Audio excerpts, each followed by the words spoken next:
தினமும் தியானம் தினமும் ஆசீர்வாதம் என்ற நிகழ்ச்சிக்கு உங்களை அன்போடு அழைக்கிறேன். இன்றைக்கு தியானிப்பதற்காக 1 சாமுவேல் புஸ்தகம் 2ஆம் அதிகாரம் அதனுடைய 7ஆம் வசனம். கர்த்தர் தரித்திரம் அடைய செய்கிறவருமாய் இருக்கிறார். கர்த்தர் தரித்திரம் அடைய செய்கிறவரும் ஐஸ்வர்யம் அடைய பண்ணுகிறவருமாய் இருக்கிறார். அவர் தாழ்த்துகிறவரும் உயர்த்தவருமா இருக்கிறார். அல்லேலூயா. கர்த்தருடைய நாமம் போடுவதாக. தேவன் சர்வ வல்லமை உள்ளவர் என்பதற்கு இந்த வசனத்தை நீங்கள் அப்ளை பண்ணி பார்க்கலாம். எல்லாத்தையும் செய்கிறது அவர் தான். தரித்திரம் அடைய செய்கிறதும் அவர் தான். யார் சொல்கிறா? அனுபவத்தில் வந்து அண்ணால் சொல்கிறாங்க. சாதாரணமான வார்த்தை இது அல்ல. ஒரு பக்கம் மட்டுமே தேவனை பார்க்கக்கூடாது, 2 பக்கமும் பார்க்கணும். 2 பக்கமும் பார்த்தா தான் நடுவில் அவருடைய செய்கை என்னன்னு புரியும். அதுதான் நீங்கள் மேலே இருக்கிற வசனத்தில் நீங்கள் பார்த்தீங்கன்னு சொன்னாக்கா 3ஆம் வசனத்தில் இனி மேட்டிமையான பேச்சை பேசாதிருங்கள் சொல்லியிருக்கார். அகந்தையான பேச்சு உங்கள் வாயிலிருந்து புறப்பட வேண்டாம்னு சொல்லியிருக்கிறார். ஏன்னா கர்த்தர் ஞானம் உள்ளவர். ஏன்னா அவர் தாழ்த்துறவர் அவர் தான், உயர்த்துறவர் அவர் தான். தரித்திரம் அடைய செய்கிறது அவர் தான், ஐஸ்வர்யம் அடைய பண்ணுகிறவரும் அவர் தான். அதுதான் கர்த்தர் ஞானம் உள்ள தேவன். அது எதை எப்பொழுது எப்படி செய்யணும்னு அவருக்கு மட்டும்தான் தெரியும். அதனால தான் சொல்லியிருக்கு, செய்யக்கூடிய விஷயத்தில் அவர் செய்கைகள் யதார்த்தம் அல்லவோ அப்படின்னு ஒரு கேள்விக்குறி போட்டு அன்னாலமாக நிறுத்தியிருக்காங்க. ஏன்னா வாழ்க்கையில் 2 சைடும் நம்ம வாழ்க்கையில் தோல்வியும் நமக்கு பாடம்தான், வெற்றியும் பாடம்தான், தரித்திரமும் நமக்கு பாடம்தான், ஐஸ்வர்யம் நமக்கு பாடம்தான். அப்படி எடுத்துக்கொள்ளுங்க. பாடங்களை கற்றுக்கொள்ள தேவன் எந்த பாதையில் வேணாலும் நம்மளை நடத்துவார்.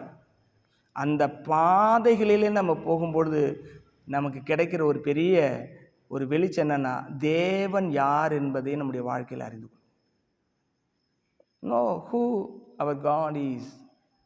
ஒவ்வொரு விஷயத்திலையும் தேவன் யார், தேவன் எப்படிப்பட்டவர், எப்படிப்பட்ட கிரியை செய்கிறார், நீ ஏன் பக்கம் தரித்திரத்துக்கு என்ன காரணம், ஐஸ்வர்யம் அடையிறதுக்கு நான் என்ன செய்யணும், உயரதுக்கு என்ன வழி, அதுக்கு நான் என்ன செய்யணும், தாழ்வில் கிடக்கிறதுக்கு நான் என்ன காரணம், என்னத்தை மாற்றணும், இப்படி எல்லாம் நம்ம ஒப்பு கொடுத்து கேட்கும் பொழுது ஒவ்வொரு நாளும் தேவன் பாடங்களை கற்றுக் கொடுப்பார்.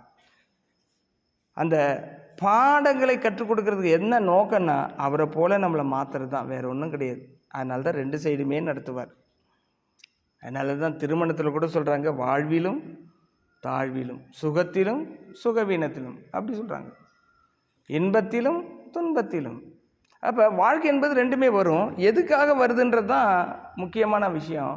பாடங்களை கற்றுக்கொள்வதற்காக. இந்த கால வேளையிலே தேவன் 2 பக்கத்தையும் உடையவராக இருக்கிறார். அவருடைய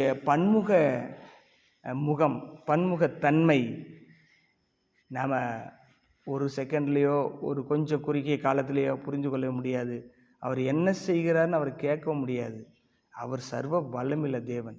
ஆனால் அவர் நடத்துகிற பாதைகளிலே அவர் கற்றுக் கொடுக்க விரும்புகிற பாடத்தை விவேகமாக கற்றுக்கொண்டால் அதுக்கு அடுத்தது என்ன இருக்கிறதோ அது கிடைக்கும். நமக்கு தரித்திரத்தில் இருந்தால் ஐஸ்வர்யம் கிடைக்கும்.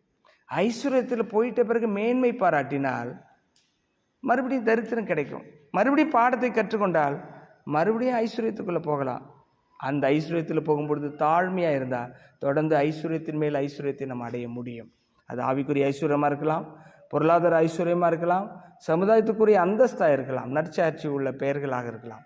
எவைகளாக இருந்தாலும் இந்த கால வேளையிலே நாம் நம்முடைய தேவனை குறித்து அறிகிற அறிவிலே ஒரு பகுதியை நாம் கற்றுக்கொள்கிறோம்.